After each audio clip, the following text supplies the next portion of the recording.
இன்றைக்கி வந்து மண்டே. இன்றைக்கி லஞ்சுக்கு வந்து ஒரு சிம்பிளான மெனு தான் ரெடி பண்ண போகிறேன். மிளகா கிள்ளி போட்ட பருப்பு சாம்பார், அதுக்கப்புறம் கல்யாண வீட்டிலலாம் செய்யக்கூடிய பொட்டேட்டோ ஃப்ரையும் தான். இந்த மிளகா கிள்ளி போட்ட சாம்பார் பார்த்திங்கன்னா எங்கள் ஊர் பக்கம் பருப்பு ரசம்னு சொல்லுவாங்க. ஏன்னா அந்தளவுக்கு ரசம் மாதிரி தண்ணியாட்டம் வைக்கணும், அப்போ தான் இது டேஸ்ட் நல்லாயிருக்கும்.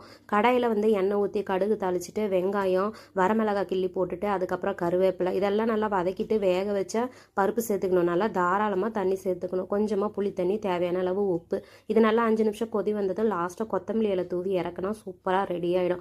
அதுக்கப்புறம் ஒரு பக்கம் அடுப்பில் வந்து உருளைக்கிழங்கும் வேக போட்டுட்டேன். உருளைக்கிழங்குக்கு வந்து எண்ணெய் ஊற்றி கடுகு தாளிச்சிட்டு வெங்காயம், பச்சை மிளகாய், கருவேப்பிலை, அப்புறம் கொஞ்சமாக இஞ்சி பூண்டு பேஸ்ட்டு, அப்புறம் மிளகாத்தூள், மஞ்சத்தூள், கரம் மசாலா இதெல்லாம் பச்சை வாசம் போய் நல்லா வதங்கி வந்ததும் வேக வச்சுருக்க உருளைக்கிழங்கு சேர்த்துக்கணும். இதுக்கு தேவையான உப்பு சேர்த்து நல்லா கலந்து விட்டுட்டு தாராளமாக கொத்தமல்லி இலை தூவி இறக்குனா கல்யாண ஸ்டைல் பொட்டேட்டோ ஃப்ரையும் ரெடி ஆயிடுச்சு. எங்களோட லஞ்ச் இன்னைக்கு இதுதான். இன்னொரு வீடியோவில் பார்க்கலாம். பாய்.